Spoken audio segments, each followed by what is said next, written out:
ওই হারামি মেয়ে আমার সামান্য ক্ষতি করেনি, সব শেষ করে দিয়েছে সে। ওকে খালজান নিয়ে যাবে, আমি ঘুরে খালজান যাব। ওখানে আমাদের সমস্ত মেয়ের সামনে ওকে এমন যন্ত্রণার মৃত্যু দেব যে প্রতিটি মেয়ে ভয়ে কেঁপে উঠবে। এখন ওকে কোনো বাড়িতে আটকে রাখো, 5-6 দিন পর ওকে এখান থেকে বের করবে।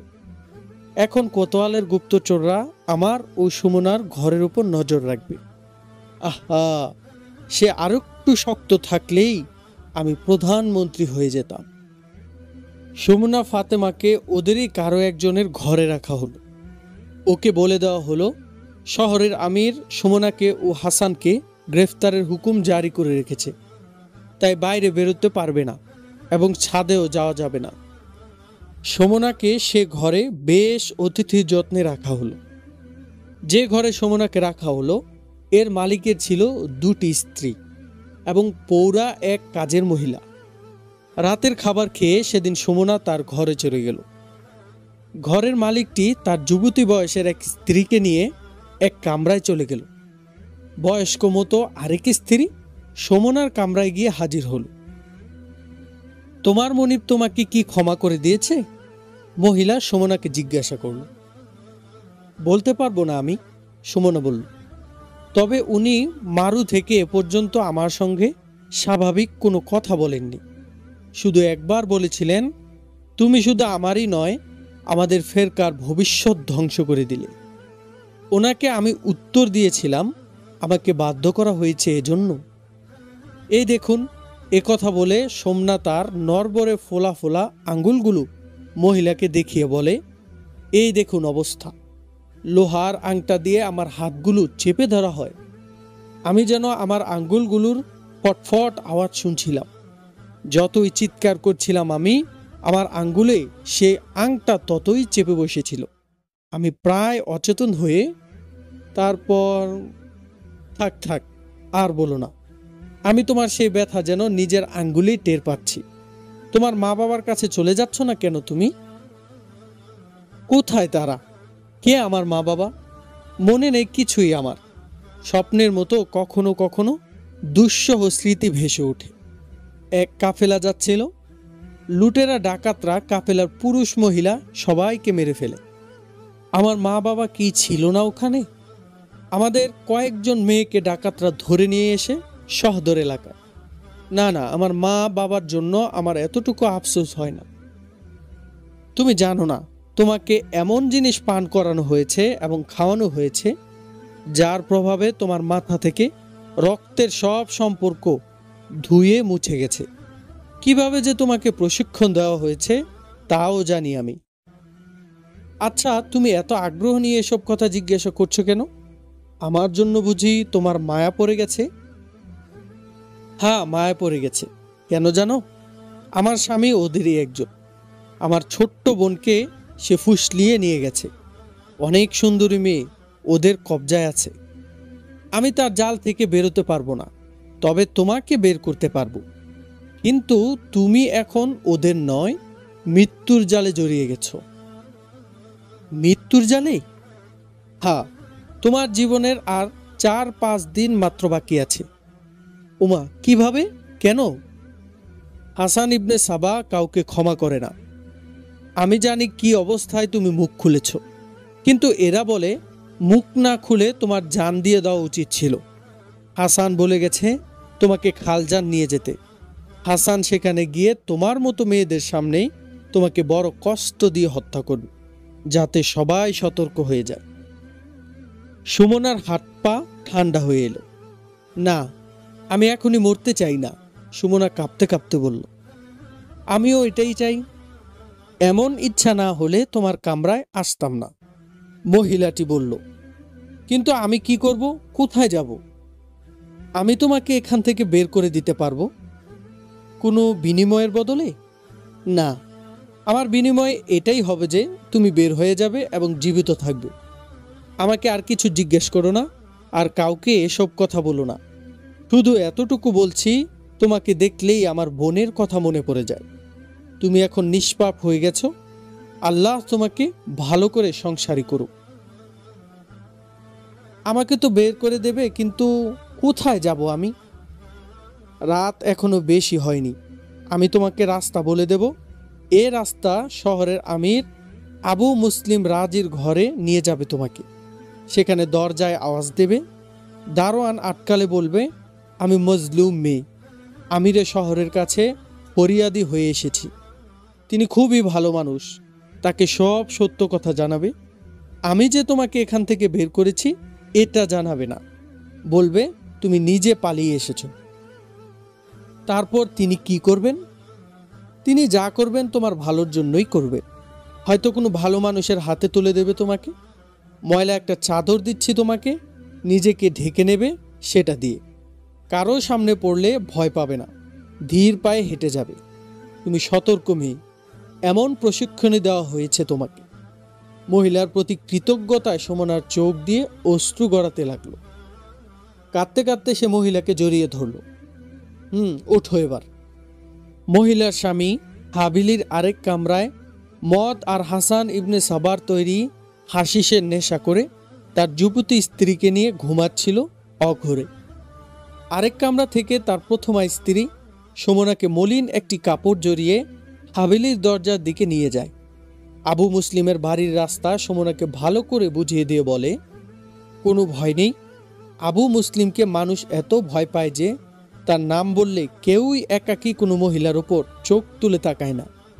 মহিলা সুমনাকে হাবিলি থেকে বের করে নিশ্চিন্তে শুয়ে পড়ে। সুমনা নিরাপদেই আবু মুসলিমের বাড়ি পর্যন্ত পৌঁছে। দারোয়ান থেকে তার পরিচয় ও এখানে আসার কারণ জানতে চায়। সুমনা ধীর গলায় বলে, এখনই আমাকে আমিরের কাছে নিয়ে চলো, দেরি করো না, না হয় পস্তাবে। খুলে বলো কি ব্যাপার? দারোয়ান জিজ্ঞাসা করল। তাকে গিয়ে এতটুকু বলো, এক মজলুম মেয়ে কোথাও থেকে পালিয়ে এসেছে। এটাও বলবে সে গোপন এক তথ্য নিয়ে এসেছে। আবু মুসলিমের কঠিন নির্দেশ ছিল, দিনে রাতে তার কাছে যে কোনো ফরিয়াদি আসুক সঙ্গে সঙ্গে তাকে খবর দিতে হবে। সুমনাকে আবু মুসলিমের ঘরে নিয়ে যাওয়া হলো। আবু মুসলিম সুমনাকে তার ঘরে বসিয়ে জিজ্ঞাসা করলেন, তোমার কি হয়েছে বেটি? নির্ভয়ে বলো। অনেক লম্বা কথা। মাননীয় আমির কি এত লম্বা কথা শুনতে আন্তরিক হবেন? সুমনার গলায় আরতি। কেন নয়, আমাদের দুজনের মাঝে রয়েছে মহান আল্লাহ। প্রতিটি মুসলিমের ফরিয়াদ শোনা আমার উপর ফরজ করে দিয়েছেন মহান আল্লাহ। তুমি বলো বেটি, আমিরে শহর মুসলিমের কথা না শুনলে আল্লাহর কাছে সে কি জবাব দেবে? কয়েক বছর আগের কথা, এক কাফেলা লুট করার সময় আমার মা বাবা থেকে আমাকে ছিনিয়ে নেয়। আমার উপর কোনো জুলুম করা হয়নি, কোনো রকম শারীরিক কষ্ট আমি পাইনি। জুলুম শুধু এতটুকুই যে আমার মনেই রইল না আমার মা বাবা কে। অথচ অপহরণের সময় আমি কিশোরী ছিলাম। আমার অপহরণকারীরা এক শাহী পরিবেশে আমাকে লালন পালন করে। একটি বাচ্চাকে যেভাবে যত্ন করে বড় করে হয়, আমাকে সেভাবে যত্ন করা হয়নি। আমার মধ্যে ঢুকিয়ে দেওয়া হয় শয়তানি সব কর্মকাণ্ড। এমন নয় যে আমার মুনিব আমার দেহ নিয়ে খেলত, তবে দেহের লোভ দেখিয়ে পুরুষকে কি করে বশীভূত করা যাবে এবং কি করে দেহকে পুরুষের স্পর্শ থেকে বাঁচিয়ে রাখা যাবে, এ শিক্ষাই দেয় আমাকে আমার মুনিবরা। সে কে? কোথায় থাকে সে? হাসান ইবনে সাবার নাম শুনেছেন আপনি? তার সঙ্গে আমি সুলতান মালিক শাহের অধীনে ছিলাম। কিন্তু সে এখন কোথায় এটা আমি বলতে পারবো না। শুধু আমার ব্যাপারে সব কিছু বলতে পারবো আমি। সুমনা আবু মুসলিম রাজিকে সহদর, খালজান এবং মারুর সব ঘটনা খুলে বলল। সে জানালো তার মতো আরও অনেক মেয়েকে ওরা এভাবে প্রশিক্ষণ দিচ্ছে। হাসান ইবনে সবা কি করে তাকে মারুতে নিয়ে গিয়ে ব্যবহার করে তাও জানালো রাজিকে। গভীর চিন্তায় ডুবে গেলেন আবু মুসলিম রাজি।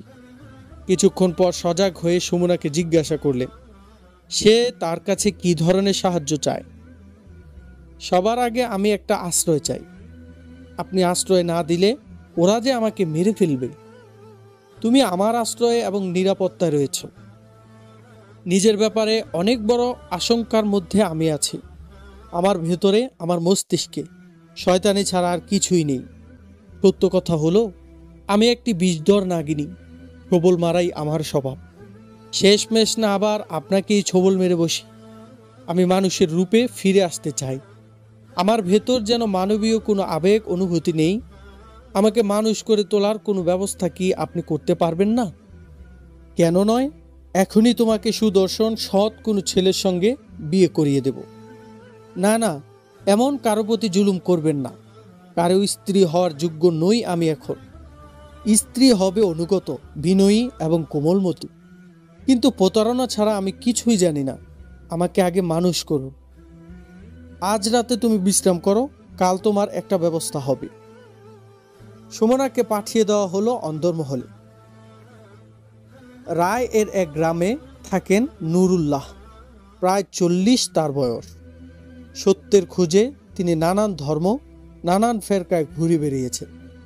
অবশেষে আহলে সুন্নতের সান্নিধ্যে এসে তিনি সত্যের সন্ধান পেয়েছেন। আল্লাহকে পাওয়ার একাগ্রতা, সত্যতাকে ধারণ করার একনিষ্ঠ সাধনা করতে গিয়ে তিনি এই 40-এও অবিবাহিত। তার দীর প্রশস্ত ব্যক্তিত্ব লোকদের মধ্যে তাকে করে তুলেছে অত্যন্ত গ্রহণযোগ্য এক আধ্যাত্ম পুরুষে। লোকেরা তার কাছে এসে ভিড় করে। তার কথা শুনলে তারা এক ধরনের মানসিক স্বস্তি পেয়ে ফিরে যেতে পারে। মাঝে মধ্যে তিনি অধ্যয়ন বিষয়ে পাঠও দেন। তিনি তার কথায় বেশি জোর দেন এ বিষয়ের উপর যে নারীর সৌন্দর্য প্রায় ব্যবহার হয় ভয়ঙ্কর অপকর্মে এবং নারী কখনো হয়ে ওঠে পাপের উৎস হিসাবে। আবু মুসলিম রাজি নুরুল্লাহর দারুণ ভক্ত। সুমনার কথা শুনে তার প্রথমেই নুরুল্লাহর কথা মনে পড়ল। পরদিন সকালে আবু মুসলিম রাজি সুমনাকে ডাকলেন। সুমনা আবু মুসলিমের ঘরে ঢুকে দেখল কৃষ্ণকেশী মধ্য বয়সের কাছাকাছি উজ্জ্বল চেহারার এক লোক বসা। চোখে তার অন্তর্লোকী দৃষ্টি। আবু মুসলিম ফজরের পরপরই লোক মাধ্যমে নুরুল্লাহকে নিয়ে আসেন। তিনি সুমনার আদ্যপান্ত সব ঘটনা নুরুল্লাহকে শোনান। তিনি যখন বলেন এই মেয়েকে শুদ্ধ করে গড়ে তুলতে হবে আপনাকেই, তখনই নুরুল্লাহ পেরেশান হয়ে গেলেন। আমি কি প্রায় এসে তাকে সবক দিয়ে যাব? নুরুল্লাহ পেরেশান হয়ে জিজ্ঞাসা করলেন। না, আবু মুসলিম বললেন, এ মেয়েকে আপনার হাতে আমানত স্বরূপ ছেড়ে দেব। মানুষের গুণাগুণ এর মধ্যে আপনি জাগিয়ে তুলুন। আমার ব্যাপারে আপনি হয়তো জানেন না, আমি বিয়ে তো করিনি, আজ পর্যন্ত কোনো মেয়ের ছায়াও দাঁড়ায়নি। আপনি এর দায়িত্ব নিন, আমি রোজ এসে একে সবক দিয়ে যাব। আপনাকে আমি শ্রদ্ধা করি এজন্য যে আপনি অনেক ধর্ম আর বর্ণের সংস্পর্শে নিজেকে প্রাজ্ঞ করে তুলেছেন, সত্যের সঠিক আবেদন বুঝেছেন এবং প্রবৃত্তিকে নিয়ন্ত্রণ করতে শিখেছেন। বুঝি না কেন আপনি নারী অস্তিত্বকে ভয় পান। আপনি কি জানেন আরেকটি বাতিনি ফেরকা সংগঠিত হচ্ছে, যারা তাদের ফেরকার প্রচারের কাজে নারীদের ব্যবহার করছে? প্রশাসনিক পর্যায়ে আমি তো এর বিরুদ্ধে একটা ব্যবস্থা নেবই। সঙ্গে সঙ্গে ওই ফেরকা থেকে যে সব মেয়েদের উদ্ধার করতে পারবো তাদেরকে সঠিক পথে আনার জন্য আপনার মতো সাধক আলেমদের তত্ত্বাবধানে দিয়ে দেব। আপনি এই মেয়ের মাধ্যমে বিসমিল্লাহ করুন, একে সঙ্গে নিয়ে যান। এ ছিল এক হাকিমের হুকুম। নুরুল্লাহ এর সামনে কিছুই বলতে পারলেন না। আবু মুসলিম সুমনাকে নুরুল্লাহর সঙ্গে যাওয়ার প্রস্তুতি নিতে বললেন। সেখানে তুমি অতিথি হয়ে থাকবে না, আবু মুসলিম সুমনাকে বললেন।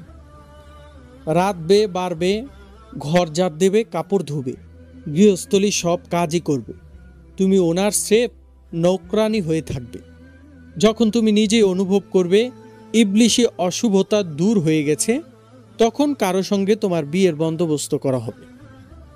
নুরুল্লাহ সুমনাকে নিয়ে চলে গেলেন। নুরুল্লাহ তার ওখানে নিয়ে গিয়ে সুমনার আদ্যপান্থ আবার শুনলেন। নিজের মনকে মেরে ফেলো সুমনা, নুরুল্লাহ সুমনাকে বললেন। এটা কিভাবে সম্ভব? নিজেকে মাটিতে মিশিয়ে দাও, ভুলে যাও কখনো তুমি শাহজাদির মতো ছিলে। এখানে আমি একটি ইবাদতের ঝুপড়ি মসজিদ বানিয়েছি, সেটা দেখে শুনে রাখো। ধ্যান মন রাখবে সবসময় আল্লাহর দিকে। মনের মধ্যে এটা গেঁথে নাও যে একদিন না একদিন এই মাটিতেই মিশে যেতে হবে। মনের প্রবৃত্তি ও কামনা বাসনা চিরতরে বিদায় করে দাও। এভাবেই শুরু হলো নুরুল্লাহর কাছে সুমনার নতুন দীক্ষার জীবন। নুরুল্লাহর কাছে যখন পাট নিতে তার ভক্তরা আসতো, সুমনা তখন কামরায় চলে যেত। রাতে সুমনাকে নুরুল্লাহ শক্ত করে বলে দিতেন ভেতর থেকে দরজা বন্ধ করে শুবে। ফজরের সময় হলে সুমনাকে জাগিয়ে নামাজ পড়তেন। ক্রমেই নুরুল্লাহ অনুভব করলেন মেয়েদের প্রতি তার যে অনীহা ছিল তা কমে যাচ্ছে। সুমনাও লক্ষ্য করল তার ওস্তাদের হাবভাব মাঝে মধ্যে অন্যরকম হয়ে যায়। নুরুল্লাহ এজন্য ভাবিত নন। একদিন দুপুরবেলা সুমনা কাজ করতে করতে খুব ক্লান্ত হয়ে পড়ে। তার চোখ বুজে আসতে থাকে। সুমনা কোনো ক্রমে তার কামরায় গিয়ে দরজা না ভিজিয়েই শুয়ে পড়ে। একটু পর বাইরে থেকে নুরুল্লাহ ফিরে আসলে প্রথমেই তার কামরার দিকে তার চোখ যায়। সুমনা চিত হয়ে অঘুরে ঘুমাচ্ছিল। কপালের চুলগুলো লালাপ গালে তির্যক হয়ে গড়াগড়ি খাচ্ছিল। তার যৌবন তখন অনাবৃত। নুরুল্লাহর এক পা দহলিজে চলে গেল।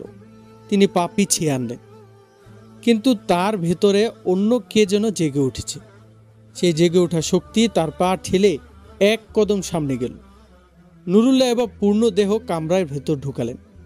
জেগে ওঠা শক্তিকে নুরুল্লাহ চ্যালেঞ্জ করলেন, তার পা আর এগুলো না। সুমনা হয়তো স্বপ্ন দেখছিল। তার দু ঠোঁট মুক্তার ছড়ার মতো হেসে উঠল। নুরুল্লাহ চোখ আটকে গেল সেই হাসির দিকে। এবার রেশে ভরা ডালিমের দানার মতো সুমনার দাঁতের এক অংশ ভেসে উঠল নুরুল্লাহর চোখে।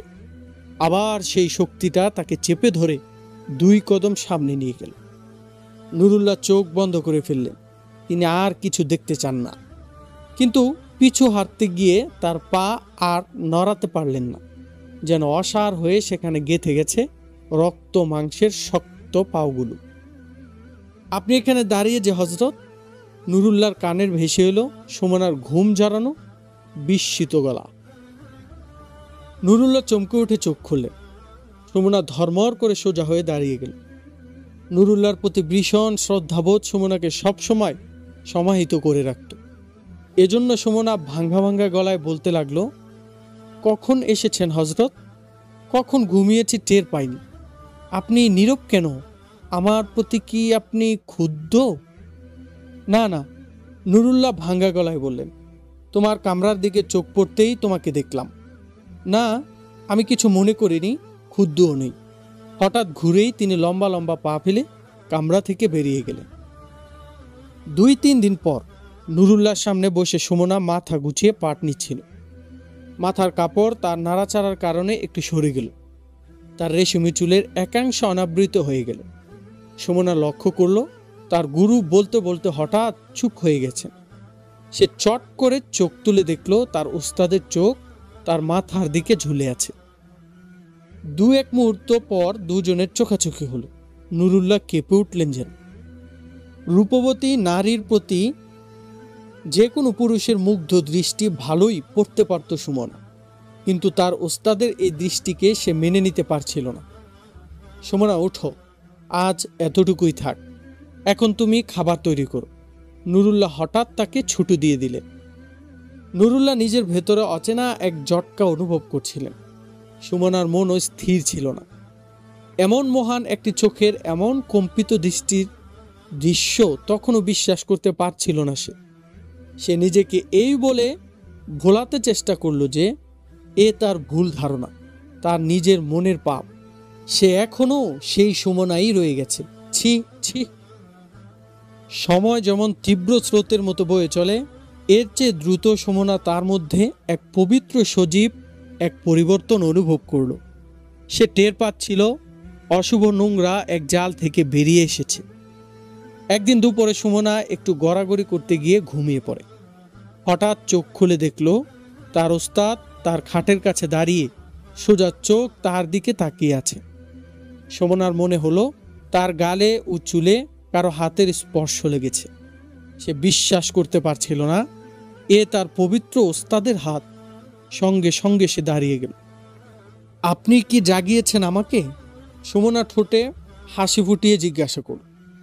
নুরুল্লাহ বিব্রত গলায় এমন উত্তর দিলেন যার মধ্যে হানা দুটোই ছিল। সুমনার হাসি মুছে গেল। নুরুল্লাহর মাথা নিচু করে কামরা থেকে বেরিয়ে গেলেন।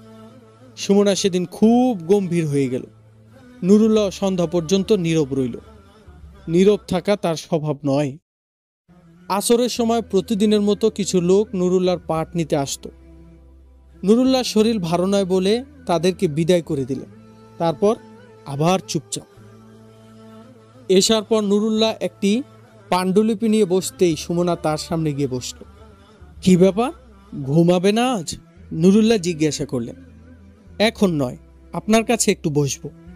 সুমনা বড় মোলায়েম গলায় বলল, তুমি দেখোনি লোকদেরকে বিকালের পাঠ দিতে পারিনি আমি? মাথা ধরেছে, কথা বলতে কষ্ট হচ্ছে। আমার কালকের কোনো কথা তোমার বুঝে না আসলে জিজ্ঞাসা করে চলে যাও। হ্যাঁ মুর্শিদ, একটা ব্যাপার জিজ্ঞাসা করার আছে। আপনি কখনো এ কথা বলেননি, আমার মাথায় এখন এসেছে। জিজ্ঞাসা করো। নুরুল্লাহ সামান্য হেসে বললেন এবং পাণ্ডুলিপি বন্ধ করে সরিয়ে রাখলেন। আপনার মধ্যে একটা পরিবর্তন দেখতে পাচ্ছি। দিন দিন আপনি কেমন চুপচাপ হয়ে যাচ্ছেন। এটা আমার স্বভাব, কখনো কখনো আমি এমন চুপচাপ হয়ে যাই। আরও কিছুদিন এ অবস্থায় থাকবো আমি। না আমার মুর্শিদ, আমি দুঃসাহস দেখাতে পারবো না, তবে অবশ্যই বলবো আপনার মুখের আওয়াজ আর অন্তরের আওয়াজ এক নয়। কি যেন বলছেন না আমাকে, আপনার মন আমাকে পছন্দ করছে না। না না, তা কেন হবে? যে যত্ন ও মমতাদের তুমি আমার সেবা করছো তা আমাকে চিন্তায় ফেলে দিয়েছে। আমি অন্য কথা বলতে চাই মুর্শিদ। আপনি আমার বয়স দেখুন, আমার পূর্ব শিক্ষা দেখুন। সুলতান মালিক শাহর এক বিশেষ উপদেষ্টা, যিনি বড় ঋষি পুরুষ ছিলেন, আমার সামনে মোমের মতো গলে গেছেন। আপনাকে আমি এসব এজন্য বলছি, আমাকে যেন আপনি অনভিজ্ঞ অপরিণত মনে না করেন। আমি মানুষের মনের কথা তার চেহারা ও চোখের মধ্যে পড়ে নিতে পারি। সুমনা, তোমার মনের কথা ঠিক কেন বলে দিচ্ছ না এখনই? ভয় পায় আমার মুনিব। ভয় পেও না, আল্লাহ সত্যবাদীকে পছন্দ করে। কিন্তু আল্লাহর বান্দারা সত্য শুনতে আগ্রহী নয়। যদি আপনি আল্লাহর সন্তুষ্টি অন্বেষণে হন তাহলে আমি নির্ভয়ে কথা বলবো। অনেক দিন ধরে লক্ষ্য করছি আপনার সামনে বসে আপনার চোখে সেই ছায়া আমার চোখে পড়ছে যা সাধারণ মানুষের চোখে আমি দেখেছি। এ নিয়ে 3 বার আপনাকে দেখেছি। দিনে আমি শুয়ে আছি আর আপনি কাছে দাঁড়িয়ে আমাকে দেখছেন। আমার চুলে মুখে আপনার হাতের স্পর্শ লেগেছে। তোমার কি সেটা ভালো লাগেনি? আপনার যদি ভালো লেগে থাকে আমি কিছুই বলবো না, কিন্তু আমি জিজ্ঞেস করতে চাই আমাকে আপনার কতটুকু ভালো লাগে। সুমনা, নুরুল্লাহ সুমনার একটি হাতে জড়িয়ে ধরে বললেন, আমার চোখে যা পড়েছ ঠিকই পড়েছ, তুমি ভুল পড়নি। 3-4 দিন তোমাকে ঘুমন্ত দেখে শান্ত চোখে তোমাকে পরখ করেছি আমি। কেন? তোমাকে আমার জীবন সঙ্গিনী বানানোর জন্য। তুমি কি আমাকে গ্রহণ করবে? না আমার মুর্শিদ, 40 বছর বয়সে কি আমি বুড়ো হয়ে গেছি? না, পবিত্র হাস্তি। আপনার পবিত্র অস্তিত্বকে আমার অপবিত্র অস্তিত্ব দ্বারা কুলুষিত করব না। আপনাকে কখনো আমার স্বামী হিসাবে কল্পনাও করিনি। না, আমার মন কখনো আপনাকে স্বামীর মর্যাদায় গ্রহণ করবে না। আমার মনে হয় তুমি আমার কাছ থেকে তোমার দাম শোধ করতে চাচ্ছ। নুরুল্লাহ রাগান্বিত কণ্ঠে বললেন, তোমাকে আমি বিয়ের জন্য তৈরি করতে চাই, অসৎ উদ্দেশ্যে নয়। আপনার ঐকান্তিক কষ্টে গড়া জিনিসটি পানিতে ধুয়ে ফেলবেন না। বাঁকা পথে ছিলাম আমি, আপনি সোজা পথে এনেছেন আমাকে। শুনেছিলাম আপনি দুনিয়া বিমুখ, আমি ভুলে গিয়েছিলাম আমি কি। আপনি আমার চোখের পর্দা সরিয়ে দিয়েছেন, নিজেকে আমি চিনতে পেরেছি। আমার চোখে আপনি তো ফেরেশতা। যাও সুমনা, শুয়ে পড়ো গিয়ে। শুধু বলবো আমি দুনিয়া ত্যাগ করিনি, দুনিয়া আমাকে ত্যাগ করেছিল। নুরুল্লাহ ক্লান্ত গলায় বললেন। সুমনা উঠে দাঁড়িয়ে আবার বসে গেল, কিন্তু নুরুল্লাহ তাকে তার কামরায় পাঠিয়ে দিল। সুমনা চলে যাওয়ার পর নুরুল্লাহ চোখ বন্ধ করে অনেকক্ষণ বসে রইলেন। স্মৃতির দিগন্ত পেরিয়ে তিনি চলে গেলেন তার 6-7 বছরের কৈশোরে। তার এমন কোনো মহিলার কথা মনে পড়ে না যে অনাথ শিশু নুরুল্লাহকে মমতার হাতে স্পর্শ করেছে। স্মৃতির আবছা পাতা উল্টিয়ে তিনি নিজেকে দেখতে পান দজলা তীরে কোনো ছোট্ট একটি অবুঝ ছেলে কিস্তি পরিষ্কার করছে, পানি সেচছে বা কোনো যাত্রীর মালপত্র মাথায় করে কোথাও পৌঁছে দিচ্ছে। কাজের পর মালিকের চড়-থাপ্পড় সয়ে নিচ্ছে হাসি মুখে। এর বদলে সন্ধ্যার পর পাচ্ছে 2টি শুকনো রুটি। ছেলেটি থাকতো একটি ঝুপড়িতে। ঝুপড়িওয়ালাদেরকে সে তার মা বাবা মনে করত। এরা নদীতে মাঝিগিরি করত। তার 10-11 বছর বয়সে তাকে জানানো হলো তার জন্ম এই ঝুপড়িতে নয়, এরা তার মা বাবা নয়। 10-11 বছর আগের কথা এই কিশোরকে জানানো হয়। সেই দিন দজলা ছিল চরম বিক্ষুব্ধ। যাত্রী ও মাল বোঝায় একটি বড় নৌকা তীরে এসেছিল। মাঝ নদীতে নৌকাটি পৌঁছতেই নদী ভয়ঙ্কর আকার ধারণ করল। পলকে নৌকাটি উল্টে গেল। তীর থেকে মাঝি মাল্লারা হা হা করে তাদের নৌকা নদীতে ভাসিয়ে দিল ডুবন্ত যাত্রীদের উদ্ধারের জন্য। কিন্তু তীব্র স্রোতে খড়কুটোর মতো ভাসিয়ে নিয়ে যাচ্ছিল যাত্রীদের। এক মাঝি নৌকা নিয়ে অনেকখানি এগিয়ে দেখল এক মহিলা তার দুধের শিশুটিকে এক হাতে উপরে তুলে রেখে আরেক হাতে সাঁতরাতে চেষ্টা করছে। মাঝি নৌকা তার কাছে নিয়ে গিয়ে বাচ্চাটিকে ধরে ফেলল। আরেক মাঝি মহিলার হাত ধরে ফেলল, কিন্তু মহিলা ততক্ষণে অনেক নিতিয়ে পড়েছে।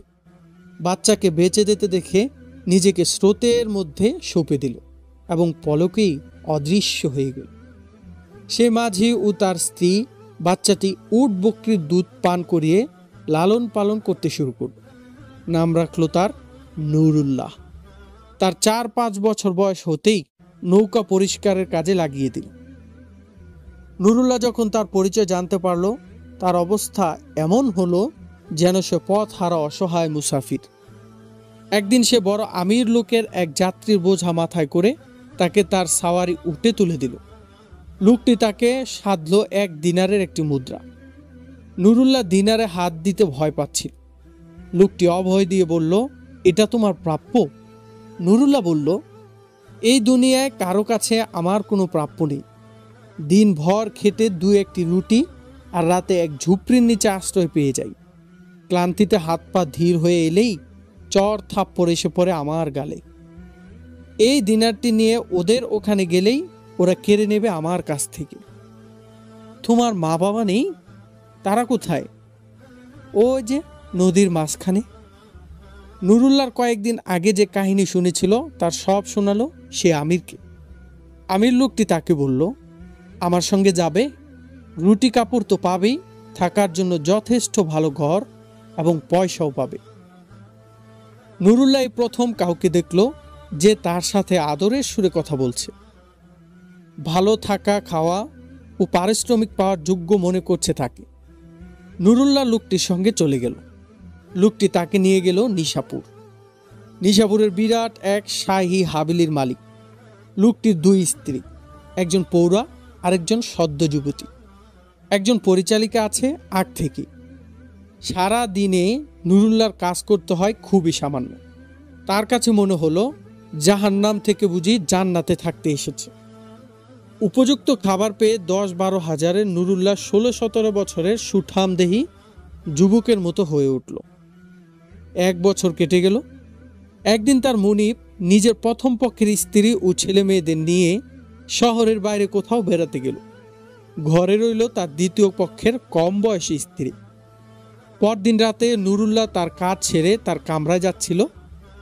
খট করে তার মনে হলো হাবিলির আঙ্গিনা দিয়ে কেউ ভেতরে ঢুকেছে। সে এগিয়ে গিয়ে দেখল এক যুবক তার ছোট্ট মালকিনের কামরায় ঢুকেছে। নুরুল্লাহ পৌঁছতে পৌঁছতে দরজা ভেতর থেকে বন্ধ হয়ে গেল। সে দরজায় টোকা দিতেই দরজা খুলে ছোট্ট মালকিন বাইরে এসে জিজ্ঞাসা করল, কি চাই? ঘরের ভেতর কে? নুরুল্লাহ এর দায়িত্ব মনে করে জিজ্ঞাসা করল। তা জিজ্ঞেস করার তুমি কে? চোখে আগুন ঢেলে মালকিন বলল, আমি সাহেবের হুকুম পালন করি তো। তিনি বলে গিয়েছেন ঘরে তুমিই একমাত্র পুরুষ, খেয়াল রেখো ঘরের। মালকিন তার গালে সজোরে এক চড় মারল। চড়ের আওয়াজে কামরার ভেতরের যুবকটি বেরিয়ে এলে জিজ্ঞাসা করল, এ আবার কে? আমার পাহারাদার হয়ে এসেছে। চিরদিনের জন্য আমি তার মুখ বন্ধ করে দেব আজ। যুবকটি নুরুল্লাহকে টেনে ভেতরে নিয়ে গিয়ে মেঝেতে আছাড় মেরে ফেলল। তারপর তার শাহরগের উপর পা রেখে খঞ্জর বের করল। আমি এর পেট ছিঁড়ে ফেলব। যুবক খঞ্জরের ফলা নুরুল্লাহর পেটে ধরে বলল, এরপর এর লাশ কুকুরের সামনে নিয়ে ফেলব। আজকের মতো ওকে মাফ করে দাও। সে মুখ বন্ধ রাখবে। কখনো মুখ খুললে তার 2 হাত পা কেটে জঙ্গলে রেখে আসব। তারপর শিয়াল কুকুর তাকে ছিঁড়ে খাবে। মালকিন বলল। পা থেকে মাথা পর্যন্ত নুরুল্লাহ থরথর করে কাঁপছিল। এমন ভয় সে কখনো পায়নি। যে কোনো আঘাতকেই সে ভীষণ ভয় পায়। মাথা নিচু করে সে ওখান থেকে চলে গেল তার কামরায়। তার মুনিব ফেরার আগে সেই যুবক আরও 2-3 বার তার মালকিনের ঘরে এলো। নুরুল্লাহ তার কামরায় নিঃশব্দে পড়ে রইল। মুনিব ফিরে আসার পরও তার মুখ খুলতে সাহস হলো না। এক রাতে তার মুনিব তাকে শরাবখানায় শরাব আনতে পাঠালো। সে এলাকার মসজিদের পাশ দিয়ে যাচ্ছিল। এশার নামাজের পর মসজিদের খতিব মুসল্লিদের পাঠ দিচ্ছিল। নুরুল্লাহর কানে খতিবের এই শব্দগুলো পৌঁছালো, আমরা তোমারই ইবাদত করি, তোমার কাছেই সাহায্য চাই। আমাদেরকে সেসব লোকের পথে পরিচালিত করো যাদের উপর তোমার অনুগ্রহ বর্ষিত হয়েছে, তাদের পথে নয় যাদের উপর তোমার গজব নাজিল হয়েছে। নুরুল্লাহ জানতো না এটা কোরআনের আয়াত। কোরআন কি তাই তো জানতো না সে। আয়াতটির কথা শুনে তার শুধু মনে হলো সেও সেসব লোকদের মধ্যে যাদের উপর খোদার গজব নাজিল হয়েছে। নুরুল্লাহর দাঁড়ানোর সময় ছিল না। মুনিব শরাবের অপেক্ষায় বসে আছে। তাড়াতাড়ি শরাব কিনে সে ফিরে গেল। তার মাথায় শুধু ঘুরছিল খতিবের কথাগুলো। পরদিন রাতে ঘরের কাজ শেষ করে মসজিদের দরজায় গিয়ে আবার দাঁড়ালো নুরুল্লাহ। প্রতিদিনের মতো খতিব মুসল্লিদের কিছু বলছিলেন। দরজার দিকে খতিবের চোখ যেতেই তাকে ইশারায় ডাকলেন। সে ভয়ে ভয়ে খতিবের কাছে গিয়ে বসল। খতিবের কথা শেষ হলে লোকেরা চলে গেল। খতিব তাকে জিজ্ঞাসা করলেন, দরজায় দাঁড়িয়ে কি করছিলে খোকা? আপনার কথা শুনছিলাম, গতকাল বাইরে দাঁড়িয়ে শুনে গেছি। নুরুল্লাহ বলল। মুসলমান তুমি? জানি না, আমি এটাই জানতে চাই আমি কে, ধর্ম কি আমার। এক শেখের ঘরে এখন নৌকরি করছি। খতিব নুরুল্লাহর কাছে তার মুনিব শেখের নাম শুনে বললেন, আরে এ লোক তো এক বাতিনি ফেরকার লোক। মুখে বলে সে মুসলমান, কিন্তু সবাই জানে সে বেদিন। কাল থেকে তুমি আমার কাছে চলে এসো, এখন যাও। খতিব মমতার সুরে বললেন নুরুল্লাহকে। পরদিন থেকে খতিবের কাছে নুরুল্লাহর আসা যাওয়া শুরু হলো। ধীরে ধীরে খতিবকে সে তার মা বাবা ও মাঝি মাল্লাদের কাহিনী শোনালো। খতিব তাকে বিশুদ্ধ ধর্মীয় শিক্ষা দিতে শুরু করলেন। নুরুল্লাহও বেশ মনোযোগী হয়ে উঠল। 1 বছর পর সে জানালো শেখের নৌকরি ছেড়ে মসজিদের কোনো কাজে নিয়োজিত হতে চায়। খতিব এ প্রস্তাবে দারুণ খুশি হলেন। তাকে মসজিদের কাজে লাগিয়ে দিলেন। নুরুল্লাহ খতিবের সংস্পর্শে রইল দীর্ঘ 15 বছর। এ সময়ের মধ্যে নুরুল্লাহ একজন পরিণত আলেম হিসেবে গড়ে উঠল। খতিব যখন বিয়ে করলেন, স্ত্রীর প্রেমের ভালোবাসা ও আদর সোহাগে তার জীবনটা পূর্ণ হয়ে ওঠে। কিন্তু 3 বছরের মাথায় খতিবকে বেদনার সাগরে ভাসিয়ে তার স্ত্রী মারা যায়। খতিব তার স্ত্রীর স্মৃতি ভুলতে না পেরে আর কখনোই বিয়ে করেননি। এই ঘটনা নুরুল্লাহর মনে খুব রেখাপাত করে। এ ভেবে শৈশব থেকেই তার ভেতরে নারীদের প্রতি এক ধরনের অনীহা জন্মাতে থাকে। তার ভেতরে গেঁথে যায় নারী পাপের চিহ্ন হয়ে। কয়েক বছর পর খতিব মারা যান। খতিবের মৃত্যু নুরুল্লাহকে এতই বিচলিত করে যে মসজিদ ছেড়ে নুরুল্লাহ চলে যায় জঙ্গলে। কোনো সূত্রে খবর পেয়ে খতিবের ভক্তরা জঙ্গলে গিয়ে নুরুল্লাহর কাছে ভিড় জমাতে থাকে। নুরুল্লাহ তাদেরকে না ফিরিয়ে পাঠ দিতে থাকে।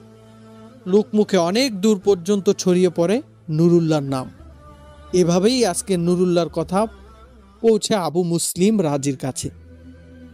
ধর্মীয় জ্ঞান ও আত্মা সাধনার সঙ্গে আবু মুসলিমের সম্পর্ক নারীজাত। তিনি সেই প্রত্যন্ত জঙ্গলে গিয়ে নুরুল্লাহর সঙ্গে সাক্ষাৎ করেন এবং তাকে দেখেই তিনি নিজের মধ্যে প্রশান্তি অনুভব করেন। এরপর কয়েকদিন জঙ্গলে আলাদা শাহরে নিয়ে গিয়ে নুরুল্লাহকে রায়ে নিয়ে আসে।